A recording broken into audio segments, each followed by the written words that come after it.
Calattuu Booranaadhaa Taaddaluu Miidhagsaa jedhamti godina Shawaa Lixaa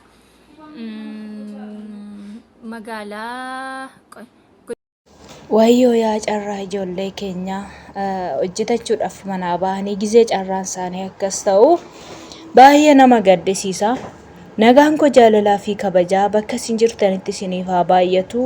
Hordoftoota chaanaalii kootii akkami nagaa keessanii ani nagaa kooti obboleettiin teessanii baga nagaa taatanii. Egaa nagaa kootti aansuudhaan akkuma viidiyoo dursa isinitti argisiise kana adaraa rabbii laayikii godhaa ijoollee baay'ee biraa akka ga'u isiniin jedha.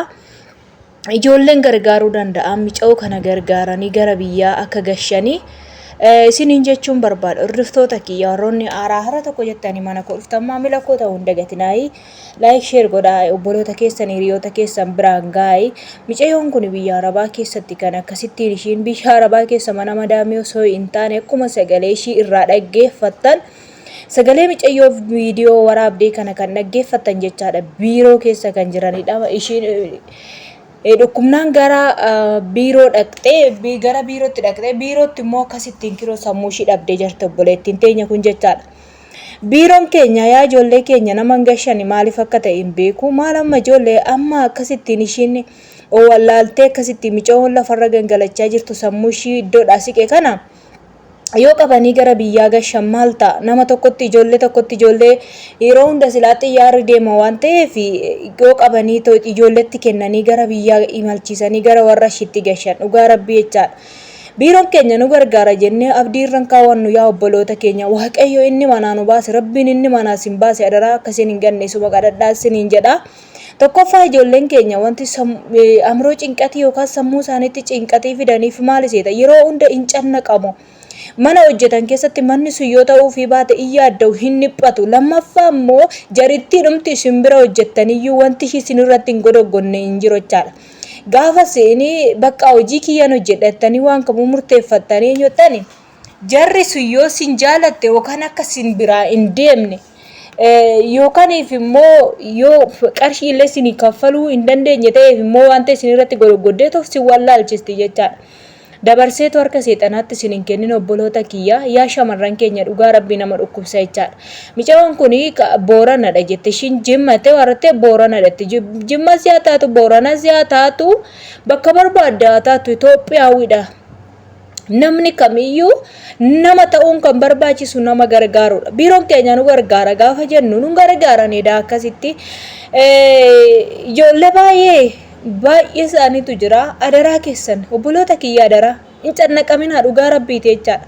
Yoo beeloftanis yoo dheebottanis yoo daartanis yoo waanuma kamiyyuu ta'e qarshii keessan ji'aanis sinii laachuu baatanii sinitti kennuu yoo baatani du'aa hidhuma keessa kadhatuma godhadhaa.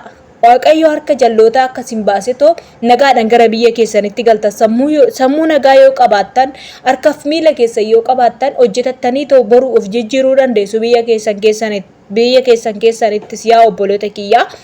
Kanaaf mica'oo kana waan barbaachisu silaa otoo kan mana madaamii keessa jiraatte obboloonni keenyaa hin gashinaa maal walitti guurreetu gashina jennee too dubbanna. Garuu immoo kan ishiin jirtu amma biiroo keessa. Biiroon kun ijoollee fayyaa qabanis ijoollee fayyaa hin qabnes hunduma isaaniitu walitti naqanii waaratanis hin jedhanii ilaalu. Amma ishiin duututti eegdumoo maal jechuudha? Maaliif gara biyyaa gashuun hin barbaachifne? Maaliif haadhaaf abbaadha gashuun hin barbaachifne? Lammii keessan miti isin maalidha?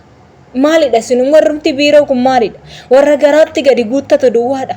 Garaan kun hin darba biyya lafaa kanarra hinduuna bakka hinafnu biyya lafaa kanarratti waan irra hojjennu kan ammoo guyyaa boru gaafa biyya lafaa kanarraa deemte qunnaadhaan safaramee nuuf kennama waan gochaa oollus waan jechaa oollus waan hojjechaa oollus. Obboleettiin qabdanii obboleessan qabdanii haadhaaf abbaan qabdanii maali gara jabinna akkana maali gara biyyaa gashuun hin barbaachisu obboleettii ofii gaafa akkasitti sammuushi wallaalchisu sim jedhaniituma kan laalan jechaadha. Ijoollee fayyaa qabdu gidduutti mica'oon kun kan ishiin eenyu jechaartu viidiyoo waraabdi ijoolleen fayyaa qaban jechaadha. Biiroo keessa akkasitti wacaqamanii ta'u.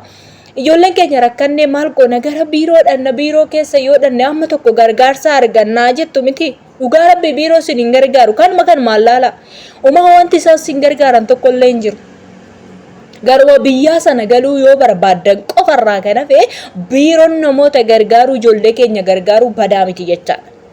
tokko darbee yoo ta'e malee namumti akkasitti gargaaru isayyuu waca meeqan lola meeqan ijoolleen keenya maaloo akkasitti rakkachaa jiru maaloo akkasitti dhiphachaa jiru akkas ta'aa jiru ajjeefamaa jiru lola meeqan biiroon kun gargaaruu danda'uchaadha biiroon kabiyyoochaadha malee akkasumatti lafa kaaniin gargaara yaa obboloota kiyyaa adaraa keessa warri biiroo keessa hojjetan Itoophiyaawii kan taatan jechaadha obboloota keenya shamarraniitti garaan keessan hin jabaatin ittiin cakkanina haadha qabdu obboleessa qabdu obboleettii qabdu boru waa sinirra ga'uun hin beektan teessoon har'a irra teessan kun boru irraa buutaniittu teessoo biraa qabachuu dandeessu akka har'aa kana miti iddoo gaariin irra jiraattan kun boru immoo iddoo sana sin fuudha maalitti beektu waan boru dhufu waan boru taatan maalitti beektu har'aa keessan malee waan irra keessa jirtan immoo gaarii godhaa gaarii hojjedhaati keessa darbaa maan ijoollee keenya akkasittiin yommuu isaan dhiphatan yommuu isaan sammuu isaanii dhabanillee akkasitti sim jettanii ilaaltan bishaan hin jiru minaan hin jiru barbiiroo keessa ijoolleen achi keessa ji'a 2 ji'a 3 ji'a meeqa ta'an jechaan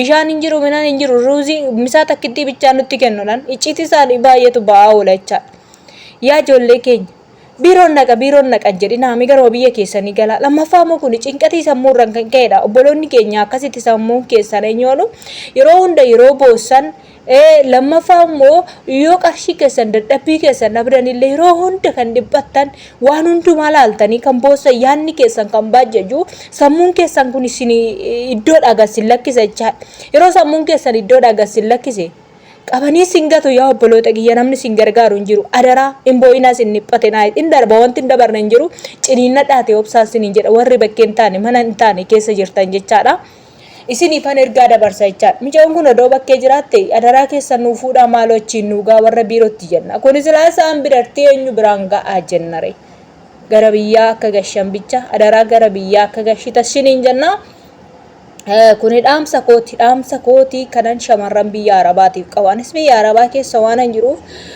kanaaf obboloota kiyyaa warri biiroo keessa hojjettan obboloota keessaniif garaanaa afi dhugaa rabbii garaa laafaa fi obboloota keessanii gaafa achi Itoophiyaadhaas ergitan birbirrii meeqa ciccikootanii irraa nyaattu lammaffaa moo deebistanii gaafa mana tokko gashitanoo birrii meeqa irraa nyaattu madaabii sanarraa gurgurattanii waarattanii arra garagartanii laaltanii akka sareetti ilaaltu ijoollee keenya amma du'anitti jecha yoo du'an reeffa firiijitti darbattu akkasisin hin jedha waan dhaggeeffataniif galatooma laayik sheer godhaa maamila kootaa yeroo gaarii qabaadha waaqayyoon kadhadha lafa jirtu